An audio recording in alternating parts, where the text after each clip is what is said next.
Everyone, कैसे हो आप सब। स्वागत है आपका अपने चैनल टीचिंग विद बानी में। फ्रेंड, जैसा कि आपको पता है, रोज शाम 8 बजे हमारे चैनल पर हिंदी की क्लास होती है। उसके अकॉर्डिंग हम अपनी आज की क्लास को स्टार्ट करेंगे। आज की जो हमारी क्लास है वो काफ़ी ज़्यादा इंपॉर्टेंट होने वाली है, क्योंकि आज की क्लास में हम पढ़ेंगे भक्तिकाल। भक्तिकाल एक ऐसा ट्रेंडिंग टॉपिक है, आप किसी भी एग्जाम की तैयारी कर रहे हो उसमें क्वेश्चन पूछा ही जाता है। तो चलिए आज की वीडियो को हम स्टार्ट करते हैं। आज का हमारा पहला क्वेश्चन है, सुदामा चरित्र किसके द्वारा रचित काव्य ग्रंथ है? मतीराम, देव, पद्माकर या नरोत्तम दास? आप लोग बताइए इसका राइट आंसर क्या होगा। बताइए सभी लोग, सुदामा चरित्र किसके द्वारा रचित काव्य ग्रंथ है? मोस्ट इंपॉर्टेंट क्वेश्चन है, काफी बार एग्जाम में पूछा गया है। यूपी टीजीटी पीजीटी में तो पूछा ही गया, साथ में ये DTSS भी पीजीटी में भी पूछा गया। तो बताइए इसका राइट आंसर क्या होगा। हाँ जी, क्या है इसका राइट आंसर? तो दोस्तों आपको याद रखना, जो सुदामा चरित्र है ये नरोत्तम दास द्वारा रचित काव्य ग्रंथ है। तो इसका राइट आंसर होगा ऑप्शन डी। बहुत ज़्यादा इंपॉर्टेंट क्वेश्चन है, पेपर में काफ़ी बार पूछा गया है। अब इससे क्वेश्चन बनता है मतीराम से। मतीराम का लिए क्वेश्चन बनता है कि अलंकार पंचाशिका किसकी रचना है? अलंकार पंचाशिका किसका काव्य ग्रंथ है? तो आपको याद रखना कौन सा मैंने बताया, अलंकार पंचाशिका। बहुत बार पूछा गया इंपॉर्टेंट ग्रंथ है, ये पेपर में बहुत बार पूछा गया अलग अलग एग्जाम में कि अलंकार पंचाशिका किसका ग्रंथ है। तो आपको याद रखना ये है मतीराम का। और इनसे पूछा जाता है कि रसराज, रसराज भी बहुत बार पूछी गई है। आप अगर प्रीवियस से लगाते हो तो आपने खुद देखा होगा कि रसराज पूछी गई है, अलंकार पंचाशिका पूछी गई है, और ललित ललाम, ललित ललाम भी बहुत बार पूछी गई है। इंपॉर्टेंट रचना है इनकी। तो आपको याद रखना ये अगर पूछी जाए ये किसके काव्य ग्रंथ है, तो ये मतीराम की है। अब अगर हम पद्माकर की बात करें तो पद्माकर के प्रमुख ग्रंथ जो पूछे जाते हैं उनमें है पद्मावरण। बहुत बार पेपर में पूछा गया कि पद्मावरण किसका ग्रंथ है। तो आपको इससे ट्रिक ये भी लगा सकते हो, पद्माकर और पद्मावरण। तो आपको याद रखना ये पद्माकर का ग्रंथ है, इम्पॉर्टेंट ग्रंथ है, काफ़ी बार पेपर में पूछा गया है। एक इनका ग्रंथ बहुत पूछा जाता है, प्रबोध पचासा। कौन सा मैंने बताया, प्रबोध पचासा। बहुत इम्पोर्टेंट है, बहुत इम्पोर्टेंट है। तो आपको मैंने क्या बताया, पद्माकर के जो ग्रंथ है वो पद्मावरण और प्रबोध पचासा है। और मतीराम की बात करें तो अलंकार पंचाशिका, रसराज और ललित ललाम किसके, मतीराम के। और क्वेश्चन क्या था, सुदामा चरित्र किसके द्वारा रचित काव्य ग्रंथ है? तो आपको याद रखना जो सुदामा चरित्र है वो नरोत्तम दास द्वारा रचित काव्य ग्रंथ है। हमारा नेक्स्ट क्वेश्चन है, गंग किस राजा के दरबारी कवि थे? राजा मानसिंह, अकबर, महाराणा प्रताप, पृथ्वीराज चौहान? बताइए आप लोग इसका राइट आंसर क्या होगा। बहुत इंपॉर्टेंट क्वेश्चन है, बताइए गंग किस राजा के दरबारी कवि थे? जल्दी से बताइए कमेंट में। तो दोस्तों आपको याद रखना गंग है ये मुगल बादशाह अकबर के दरबारी कवि थे। तो इसका राइट आंसर होगा ऑप्शन बी। अब आप लोग कंफ्यूजन में आए होंगे कि ये अकबर के कैसे है। तो आपको याद रखना पहली बात कि गंग का अगर पूरा नाम पूछा जाए तो आपको याद रखना गंगा प्रसाद। हाँ जी, ये गंगा प्रसाद है। आप लोग कंफ्यूजन खाए थे ना, आपको लगा होगा ये गंग कौन से कवि आगे। तो आपको याद रखना गंग को ही हम गंगा प्रसाद इनका पूरा नाम है। और ये जो गंगा प्रसाद है ये बीरबल के बाल सखा थे। पेपर में पूछा गया कि बीरबल के बाल सखा थे, उसमें गंग ऑप्शन दिया गया था। तो आपको याद रखना जो गंगा प्रसाद है उन्हीं को हम गंग लिखते हैं। तो मैंने क्या बताया, गंग किस राजा के दरबारी कवि थे? तो आपको याद रखना जो गंग है ये मुगल कालीन राजा अकबर के दरबारी कवि थे। इनका पूरा नाम गंगा प्रसाद था। और गंगा प्रसाद जो ये थे ये बीरबल के बाल सखा थे। फ्रेंड, अगर आपको मेरी वीडियो पसंद आई हो तो वीडियो को लाइक कीजिए, चैनल को सब्सक्राइब कीजिए और अपने दोस्तों के साथ वीडियो को शेयर जरूर करना। और साथ में प्यारा सा कमेंट करना कि आज की क्लास आपको कैसी लगी है और आपका स्कोर कितना जा रहा है अभी। हमारा नेक्स्ट क्वेश्चन है, धर्म का प्रभाव कर्म, ज्ञान और भक्ति इन तीनों धाराओं में चलता है। इनमें से यह कथन किसका है? हजारी प्रसाद द्विवेदी, नगेंद्र रामचंद्र शुक्ल या राम कुमार वर्मा? बताइए आप लोग इसका राइट आंसर क्या होगा। हाँ जी बताइए, धर्म का प्रभाव कर्म, ज्ञान और भक्ति है, इन तीनों धाराओं में चलता है, यह कथन किसने दिया था? जल्दी से बताइए इसका राइट आंसर क्या होगा। हाँ जी, क्या होगा इसका राइट आंसर। तो दोस्तों आपको याद रखना, इसका जो राइट आंसर है वो है रामचंद्र शुक्ल। रामचंद्र शुक्ल ने कहा था कि धर्म का प्रभाव कर्म है, ज्ञान और भक्ति है। तो आपको याद रखना, मोस्ट इम्पॉर्टेंट क्वेश्चन है, अगर अपने नोट्स बनाते हो उसमें ज़रूर लिखना। अब एक हजारी प्रसाद द्विवेदी से क्वेश्चन बनता है कि हजारी प्रसाद द्विवेदी ने भक्ति आंदोलन को किसकी संज्ञा दी थी। ये पेपर में पूछा गया है कि हजारी प्रसाद द्विवेदी ने भक्ति आंदोलन को किसकी संज्ञा दी थी। तो आपको याद रखना, लोक जागरण की। पेपर में पूछा गया है, बहुत इंपॉर्टेंट पॉइंट है, बहुत इंपॉर्टेंट पॉइंट। तो आपको याद रखना, भक्ति आंदोलन को हजारी प्रसाद द्विवेदी ने किसकी संज्ञा दी थी, लोक जागरण की संज्ञा दी है। हमारा नेक्स्ट क्वेश्चन है, कृपाराम द्वारा रचित नायिका भेद की सबसे पुरानी पुस्तक है हित तरंगिनी, उज्जवल नीलमणि, श्रुति भूषण, करवाधरण। बताइए कौन सा होगा इसका राइट आंसर। कृपाराम द्वारा रचित नायिका भेद की सबसे पुरानी पुस्तक कौन सी है।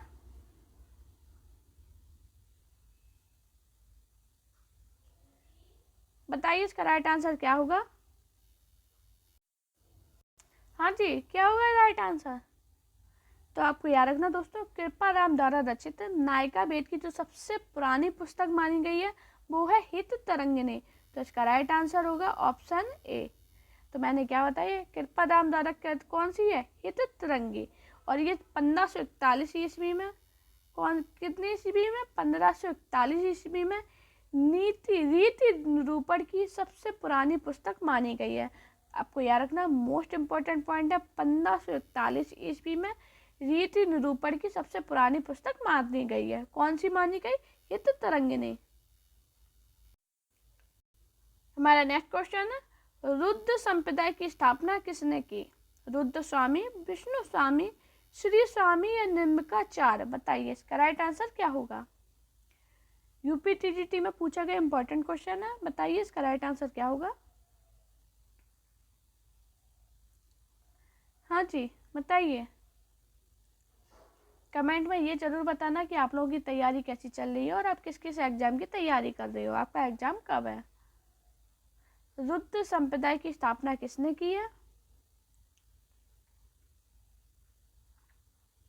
तो दोस्तों आपको याद रखना, जो रुद्र संप्रदाय की स्थापना की है वो की है विष्णु स्वामी ने। तो इसका राइट आंसर होगा ऑप्शन वी। हमारा नेक्स्ट क्वेश्चन है, रामानुचार्य के किस दर्शन का प्रतिपादन किया। अद्वैतवाद, विशिष्ट द्वैतवाद, शुद्ध द्वैतवाद या द्वैतवाद। बताइए इसका राइट आंसर क्या होगा। हाँ जी, मोस्ट इम्पोर्टेंट क्वेश्चन है ये, बताइए इसका राइट आंसर क्या है। मुझे कमेंट में ये भी बताना कि आप लोग जो मैं कराती हूँ क्वेश्चन ये कर पाते हो, आप लोग कितने बनते हैं। आप लोग मुझे कमेंट नहीं करते तो मुझे ये नहीं समझ में आता कि आपके कितने क्वेश्चन बनते हैं। कुछ लोग कमेंट करते हैं कि मैम आपकी क्लास अच्छी है, क्वेश्चन अच्छे हैं, तो मुझे समझ में आता है, लेकिन जितने लोग देखते हैं उतने सभी कमेंट नहीं करते। तो प्लीज़ आपसे रिक्वेस्ट करूँगी, आप लोग सभी लोग कमेंट जरूर किया कीजिए, जिससे मुझे एक समझ में आए कि आपका लेवल कितना है, आप कैसी तैयारी आपकी चल रही है और किस हिसाब के मुझे आपको क्वेश्चन कराने हैं, किस हिसाब से तैयारी करवानी है आपकी। तो बताइए इसका राइट आंसर क्या होगा। रामानुचार्य के किस दर्शन का प्रतिपादन किया। अद्वैतवाद, विशिष्ट द्वैतवाद, शुद्ध द्वैतवाद या द्वैतवाद। तो दोस्तों आपको याद रखना है, इसका राइट आंसर है वो है विशिष्ट द्वैतवाद। राइट आंसर है ऑप्शन वी। अब अद्वैतवाद से क्वेश्चन बनता है कि इसके संप्रदाय कौन थे। तो आपको याद रखना है, इसके जो संप्रदाय थे वो थे स्मार्त। और अगर प्रवर्तक की बात करें तो इसके प्रवर्तक कौन थे, तो वो थे शंकराचार्य। अपने नोट्स पे लिख लेना, मैं आपको इधर पे बता दे रही हूँ, तो अपने नोट्स जरूर बनाया कीजिए, उसमें लिखा कीजिए, कॉपी पेन लेके बैठा कीजिए। जब मैं क्लास पढ़ाती हूँ और जो मैं पॉइंट बताती हूँ वो अपने लिखा कीजिए। अब विशिष्ट द्वैत्व की बात करें तो इसके संप्रदाय कौन थे, श्री संप्रदाय थे। और इसके प्रवर्तक कौन थे, रामानुचार्य। कौन थे, रामानुचार्य। अब शुद्ध द्वैतवाद की बात करें तो इसके संप्रदाय की बात करें वो थे रुद्र। कौन थे, रुद्र। और इसके प्रवर्तक की बात करें तो उनके प्रवर्तक थे विष्णु स्वामी। दोस्तों मेरी राइटिंग पर नहीं जाना, मैं जो आपको पॉइंट बताती हूँ वो लिख लिया कीजिए। आप ये मत सोचना कि राइटिंग गंदी है या कुछ आपको समझ में आ रही है, वरना मैं बोलती हूँ तो आप लोग उस चीज़ को समझा कीजिए। अगर दैत्यवाद की बात करें, संप्रदाय की बात करें, तो इसकी संप्रदाय थे ब्रह्म और इसके प्रवर्तक कौन थे? माधवाचार्य। मोस्ट इंपॉर्टेंट पॉइंट है, ये लिख जरूर लेना, पेपर में अलग अलग एग्जाम में अलग अलग तरीके से क्वेश्चन बनता है। तो मैंने क्या बताया, अद्वैतवाद है, इसके संप्रदाय की बात करें तो वो स्मार्त थे और इसके प्रवर्तक शंकराचार्य। विशिष्ट दैत्यवाद श्री संप्रदाय और रामानुजाचार्य सब प्रवर्तक। शुद्ध दैत्यवाद में रुद्र संप्रदाय और प्रवर्तक की बात करें तो विष्णु स्वामी। दैत्यवाद की बात करें तो संप्रदाय ब्रह्म संप्रदाय और अगर इनके प्रवर्तक की बात करें तो माधवाचार्य। हमारा नेक्स्ट क्वेश्चन है, आकाश धर्मा गुरु कहा जाता है शंकराचार्य को, रामानुजाचार्य को, रामानंद को या बल्लवाचार्य को? बताइए इसका राइट आंसर क्या होगा। ये हिमाचल प्रदेश पीजीटी में क्वेश्चन पूछा गया, तो बताइए आकाश धर्मा का गुरु किसे कहा जाता है? जल्दी से बताइए इसका राइट आंसर क्या होगा।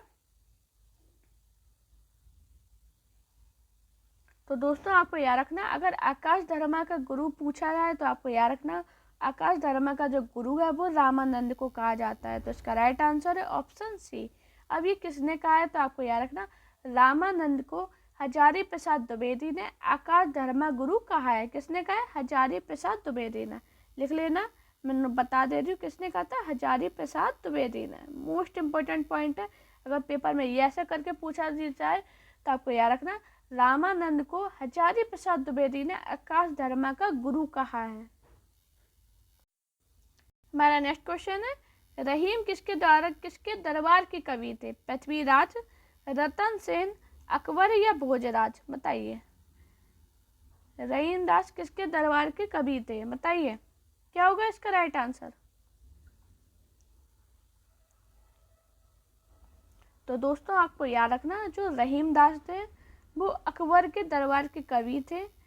आपको इससे क्वेश्चन बनता है कि रहीम दास का वास्तविक नाम क्या था? तो आपको याद रखना क्या नाम था इनका, सभी लोग बताइए जल्दी से, क्या नाम था? अब्दुल क्या था? अब्दुल रहीम। तो याद रखना आपको रहीम दास का पूरा नाम पूछा जाए तो अब्दुल रहीम था। इनके पिता का नाम पूछा जाए तो इनके पिता का नाम था बैरम खां। क्या था? बैरम खां। अब क्वेश्चन बनता है कि ये बैरम खां कौन थे? तो आपको याद रखना ये अकबर के संरक्षक तथा मुगल सेना के सेनापति थे। जो बैरम खां हैं अब्दुल रहीम के पिताजी थे और इनके ये कौन थे? तो अकबर के संरक्षक तथा मुगल सेना के सेनापति थे। और जो रहीम थे ये मुगल दरबार के 9 रत्नों में शामिल थे। कौन से रत्नों में शामिल थे? मुगल दरबार के जो 9 रत्न थे उनमें शामिल थे। तो मैंने आपको क्या बताया, जो रहीम दास थे ये अकबर के दरबारी कवि थे। इनका पूरा नाम अब्दुल रहीम खान खां था। इनके पिता का नाम बैरम खां था और ये अकबर के 9 रत्नों में शामिल थे। हमारा नेक्स्ट क्वेश्चन है, उनकी उक्तियां ऐसी लुभावनी हुई कि बिहारी आदि परवर्ती कभी भी उनमें से बहुतों का अपहरण करने का लोभ न रोक सके। आचार्य शुक्ल की यह उक्ति किस कवि के विषय में है? तुलसीदास, कबीरदास, रहीम दास या ब्रंददास? बताइए इसका राइट आंसर क्या होगा। हाँ जी बताइए इसका राइट आंसर क्या होगा।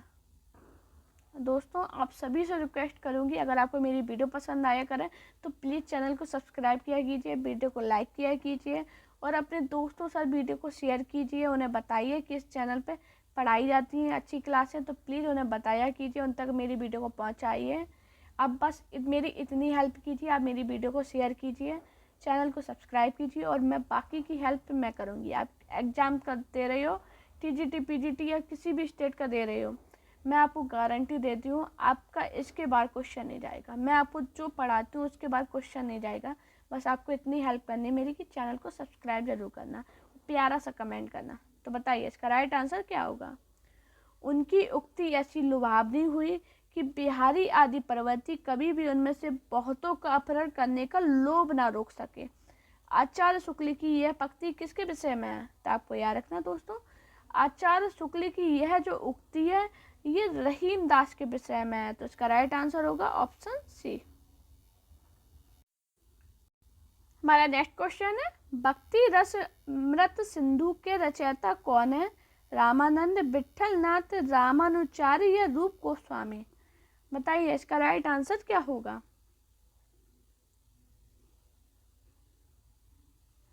बताइए भक्ति रस मृत सिंधु के रचयिता कौन थे? बताइए। हाँ जी, तो दोस्तों आपको याद रखना, जो भक्ति रस मृत सिंधु के रचयिता की बात की जाए तो वो थे रूप गोस्वामी, तो इसका राइट आंसर होगा रूप गोस्वामी। अब दोस्तों आप इनसे रूप गोस्वामी से क्वेश्चन बनता है, तो आपको याद रखना रूप गोस्वामी वृंदावन के चैतन्य महाप्रभु द्वारा भेजी गई 6 गोस्वामी थे, उनमें से एक थे। पेपर में पूछा गया कि ये कौन थे, तो आपको याद रखना रूप गोस्वामी वृंदावन में चैतन्य महाप्रभु द्वारा भेजे गए 6 गोस्वामी में से एक थे। हमारा नेक्स्ट क्वेश्चन है, निम्न में से विष्णु संप्रदाय को किस संज्ञा से भी अभिहित किया जाता है? रुद्र संप्रदाय, सखी संप्रदाय, चैतन्य संप्रदाय या पुष्टि संप्रदाय? बताइए आप लोग इसका राइट आंसर क्या होगा। हाँ जी, क्या होगा इसका राइट आंसर? विष्णु स्वामी को किस संज्ञा से अभिहित किया जाता है? बताइए। तो दोस्तों आपको याद रखना है, इसका जो राइट आंसर है वो है रुद्र संप्रदाय, ऑप्शन ए। अब बनता है रुद्र संप्रदाय के प्रवर्तक कौन थे, तो आपको याद रखना रुद्र संप्रदाय के प्रवर्तक की बात की जाए तो वो थे विष्णु स्वामी। कौन थे? विष्णु स्वामी। आपको याद रखना, मोस्ट इम्पॉर्टेंट पॉइंट है। अब पूछा जाएगा कि सखी संप्रदाय के प्रवर्तक कौन थे, तो आपको याद रखना जो सखी संप्रदाय था, अगर इसके प्रवर्तक की बात की जाए तो वो थे स्वामी, कौन थे बताइए? स्वामी हरिदास। मोस्ट इम्पॉर्टेंट पॉइंट है ये, स्वामी हरिदास। अब चैतन्य संप्रदाय की बात की जाए तो इसके थे चैतन्य महाप्रभु। कौन थे? चैतन्य महाप्रभु। मैंने आपको बताया, सभी पॉइंट अपने नोट्स में लिख लीजिए। रुद्र संप्रदाय के प्रवर्तक कौन थे? विष्णु स्वामी। सखी संप्रदाय के प्रवर्तक कौन थे? स्वामी हरिदास। और चैतन्य संप्रदाय के प्रवर्तक की बात की जाए तो वो थे चैतन्य महाप्रभु। हमारा नेक्स्ट क्वेश्चन है, मान सहित विष खाए के शंभु गए जगदीश, बिना पान अमृत पिए लहू कटायो शीश।